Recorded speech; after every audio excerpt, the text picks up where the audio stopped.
ఓం నమః శివాయ. ఓం నమో నారాయణాయ. ఓం శ్రీ స్వర్ణాకర్షణ కాళభైరవాయ నమో నమః. ఓం శ్రీ నరదృష్టి నివారణ కాళభైరవాయ నమో నమః. ఓం గణానాం త్వా గణపతిం అవామహే కవిం కవేనాపవస్రవస్తవం జ్యేష్ఠరాజం బ్రహ్మణస్వత ఆనశృణ్వన్నోతభిస్సీదసాదనగం శ్రీమహాగణాధిపతయే నమః. ఓం ఆదిత్యాయ సోమాయ మంగళాయ బుధాయ చ గురుశుక్రశనిభ్యశ్చ రాహవే కేతవే నమో నమః. హరి ఓం. మా ఛానల్కి స్వాగతం. చూస్తున్న వీక్షకులకు ప్రేక్షకులకు ప్రియ కాళభైరవ భగవద్బంధులకి స్వాగతం పలుకుతూ మమ్మల్ని ఎంతగానో ఆదరిస్తూ ఉండబడినటువంటి ప్రియ సోదరి మనులకు అందరికీ, సనాతన ధర్మ సంరక్షకులకు అందరికీ కూడా నూతన తెలుగు ఉగాది పండగ శుభాకాంక్షలు. శ్రీ క్రోధినామ సంవత్సరంలో అందరికీ నిండు నూరేళ్ల ఆయురారోగ్యాలను ప్రసాదించాలని, వారాలు 7, తిథులు 15, నక్షత్రాలు 27, రాసులు 12, లగ్నాలు 12, మహర్దశలు 9, అలాగనే షడ్రుచుల సమ్మేళనమే 6 ఋతువులతో కూడుకున్నటువంటి తీపి, కారం, పులుపు, చేదు, వగరు అనేటువంటిది ఎలా ఉంటుందో మనిషి జీవితంలో కష్టాలు సుఖాలు ఎప్పుడు ఉంటాయి. ఎవరి జీవితంలో కూడా ఎప్పుడు కూడా పూర్ణిమ శాశ్వతం కాదు, అమావాస్య అనేటువంటిది ఎప్పుడు అడ్డంకి కాదు అని చెప్పి గుర్తుపెట్టుకోవాలి.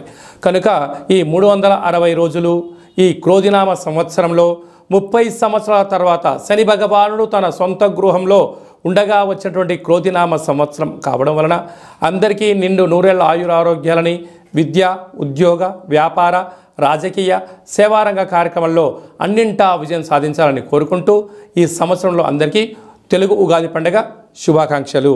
ద్వాదశ రాశిలో గ్రహ గమనాన్ని ఒకసారి వీక్షింపచేద్దాం.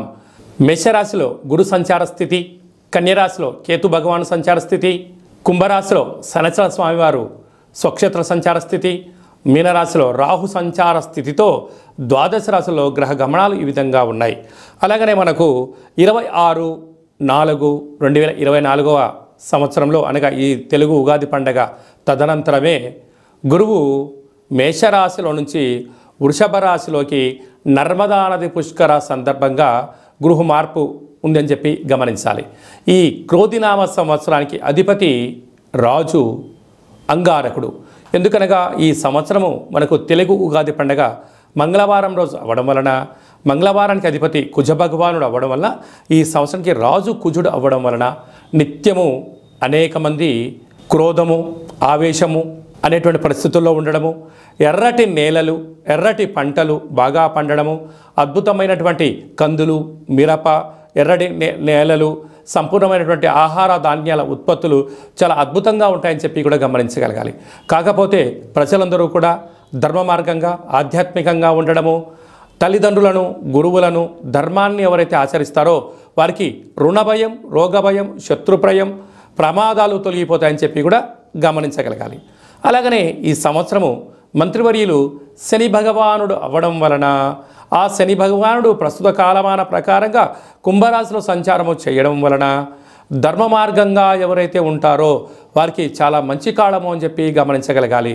తెల్లటి నువ్వులు, విశేషమైన నీలం రంగు పదార్థాలు, పుష్పాలు, పండ్లు, పదార్థాలు, అద్భుతమైనటువంటి ధర్మ పరిపాలనగా, ధర్మంగా, న్యాయంగా, నీతిగా ఉండబడిన వారికి చాలా మంచి కాలం అని చెప్పి గుర్తుపెట్టుకోగలగాలి.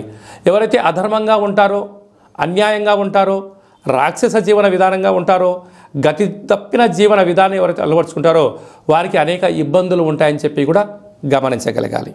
ఈ సంవత్సరము పశుపాలకుడు కృష్ణ పరమాత్ముడు అవడం వలన గోవులు, పశువులు సమృద్ధిగా ఆయురారోగ్యాలుగా ఉండడం, మంచి పాడి, మంచి పంట, ఐశ్వర్యము, సుఖవంతమైన జీవనం ఉండడం జరుగుతుంది అని చెప్పి గమనించాలి. కాకపోతే ఈ సంవత్సరము శుక్రుడు అనేక రకాలమైనటువంటి ప్రభావం అధికంగా ఉండడం వలన అనేక మంది నిత్యము రోజు నూతన వస్త్రాలకు, బంగారు ఆభరణాలకు, వజ్ర వైడూర్యాలకు, విలాసవంతమైన జీవితాలకు, ఆధ్యాత్మిక తీర్థయాత్ర కార్యక్రమాలకి మొగ్గు చూపడం జరుగుతుంటుంది. కాకపోతే విచక్షణారహిత జీవితాన్ని పొందడానికి, మద్యమత్తు మాంసాల జీవితాన్ని పొందడానికి ఎక్కువ మంది మక్కువ చూపించే పరిస్థితి ఉంటుంది. కనుక దయచేసి అలా వెళ్లకుండా ఆధ్యాత్మికమైన చింతనతో మీరు ఉండగలిగితే ఈ సంవత్సరము అందరికీ పట్టిందల్లా బంగారం అయ్యేటువంటి యోగ్యత కనపడుతుందని చెప్పి గమనించాలి. వృశ్చిక రాశి వారికి శ్రీ క్రోధినామ సంవత్సరంలో ఆదాయ వ్యయాలేంటి, ఈ సంవత్సరంలో గ్రహ గమనాలు ఎలా ఉన్నాయి, అదే కాకుండా అర్ధాష్టమ శని సంచార స్థితి 30 సంవత్సరాల తర్వాత క్రోధినామ సంవత్సరంలో శని భగవానుడు తన సొంత ఇంట్లో ఉన్నప్పుడు ఎలాంటి విధి విధానాలు పాటించాలో ఈ వీడియోలో తెలుసుకుందాం. వృశ్చిక రాశిలో ఏ నక్షత్రాలు వస్తాయనగా విశాఖ నక్షత్రంలోని చివరి పాదం 4వ పాదము, అనురాధ నక్షత్రంలోని 4 పాదాలు, జ్యేష్ఠ నక్షత్రంలో 4 పాదాలు కలిపితే వృశ్చిక రాశి. వృశ్చిక రాశి యొక్క అధిపతి కుజుడు. ఈ కుజుడు ఈ సంవత్సరం రాజు కూడా. అలాగనే సస్యాధిపతి నీరసాధిపతి కూడా కుజ భగవానుడు అవ్వడం వలన కష్టే ఫలి, కష్టపడి పనిచేసేటువంటి వారికి చాలా మంచి కాలము అని చెప్పి గమనించాలి. ఒకసారి ఆదాయ వ్యయాన్ని మనం గమనించినట్లయితే ఆదాయం 8, వ్యయం 14. అంటే 8 రూపాయలు మీరు సంపాదిస్తే 14 రూపాయలు ఖర్చు పెట్టబోతున్నారు అంటే -6 రూపాయలు. కనుక ఖర్చులు అధికంగా ఉన్నాయి. ఖర్చులు నియంత్రణ అవసరం. దుబారా ఖర్చులు ఆపుకోగలగాలి.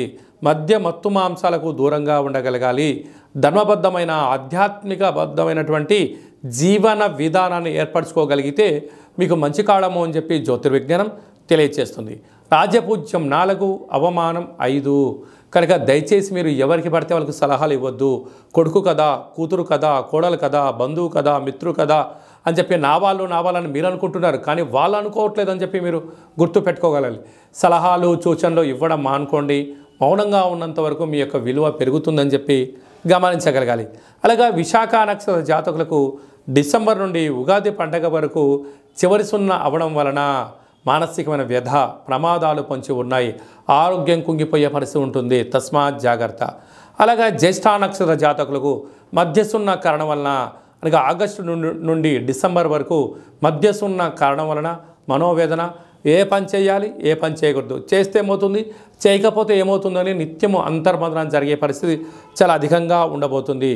అదే కాకుండా ఈ రాజు సస్యాధిపతి నీరసాధిపతి అవ్వడం వలన ఎర్రటి పొలాలు, ఎర్రటి పంటలు అనగా మిరప, కంది పంటలు అనుకూలించడం, అలాగా తెలుపు ధాన్యమైనటువంటి పత్తి, వడ్లు, జొన్నలు, తెల్లటి నువ్వులతో కూడుకున్నటువంటి పదార్థాలు మంచి పంటలు పండడం, వ్యవసాయ సోదరీమణులకు, గృహ భవన నిర్మాణ సేవారంగ కార్మికులకు, కాంట్రాక్టర్లకు, బెండింగ్లకు, స్వయం వృత్తులు చేసే వారందరికీ చాలా మంచి కాలమే ఉంది. కాకపోతే ఓపిక, పట్టుదల, సహనం, ధర్మంగా మీరు ఉండగలిగినట్లయితే మీ స్థిరచరాస్తులు పోగొట్టుకోకుండా రాబోయే కాలంలో సంపాదించడానికి అవకాశం ఉంటుంది.